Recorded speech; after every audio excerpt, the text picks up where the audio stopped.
Փաստ թերթի տեղեկություններով Գյումրու ավագանու արտահերթ ընտրություններին ընդառաջ գործող իշխանությունները ստի ու կեղծիքի միջոցով փորձում են ապակողմնորոշել բնակչությանը։ Նաև կեղծ նարատիվներ են տարածում, որ եթե իշխանական թեկնածուին չընտրեն, ապա բազմաթիվ ծրագրեր չեն իրականացվի։ Ընդդիմադիր թեկնածուները դժգոհում են, որ քաղաքացիական պայմանագիրը սուբվենցիոն ծրագրերն այնքան է ձգձգել, որ դրանց իրականացումն այժմ կապում է քաղաքապետի թեկնածու Սարիկ Մինասյանի անվան հետ, տպավորություն ստեղծելով, թե այդ ամենն իրականացվում է զուտ իրենց թեկնածուի շնորհիվ։ Թերթի տեղեկություններով իշխանությունները հասկանում են, որ արդար ընտրությունների դեպքում հաղթելու որևէ շանս չունեն եւ այս օրերին ցուցակագրումներ են իրականացնում, փորձում են գտնել այլընտրանքային լուծումներ։ Գրում է թերթը։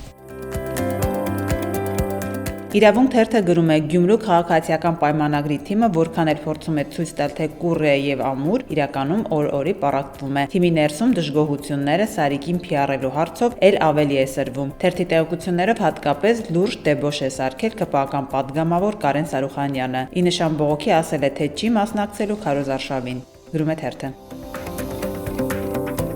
Հրապարակ թերթը գրում է. Գյումրու ընտրություններին իրենց Սարիկի հաղթանակի համար իշխանություններն ընտրական գործընթացների մեջ ներգրավել են նաև բանակը։ Ռազմական ոստիկանության պետ Շիրակցի Աշոտ Զաքարյանն անցած շաբաթ Գյումրիում հավաքել է զորամասերի ղեկավարներին եւ հրահանգել, որ զորքը պետք է քաղաքացիական պայմանագրի թեկնածու Սարիկ Մինասյանի օգտին քվեարկի։ Վերահասկեն, որ հրահանգն անշեղորեն կատարվի։ Այդ գործն էլ իր վրա է վերցրել Սուրեն Պապիկյանի հորեղբորորդին, Գյումրու նախկին փոխքաղաքապետ Արթուր Պապիկյանը։ Գրում է թերթը։ Հրապարակ թերթը գրում է. իշխանությունների սրտի օլիգարխ Սամվել Ալեքսանյանի բիզնեսներում վերջին շաբաթներին հարկային աննախադեպ ստուգումներ են անում։ Ալեքս ընկերության աշխատակիցներից մեկը թերթին ասել է. կարելի է ասել հարկային տեսուչները գիշերում են ընկերություններում, քրքրում փաստաթղթերը, արտադրանքը։ Լուրեր կան, որ անգամ սպիրտի արտահանումը մոտ 1 ամիս է կասեցված է։ Աշխատակիցների ականջին հասել է, որ իշխանությունները 6 միլիարդ դրամ են պահանջել Սամվել Ալեքսանյանից, մոտ 15 միլիոն դոլար։ Իշխանությունների սրտի օլիգարխը հրաժարվել է մուծվել, ասելով, որ գործերը լավ չեն ու հայտնվել է հարկայինի թիրախում։ Նման քայլերի պատճառը բյուջեի դեֆիցիտն է։ Գրում է թերթը։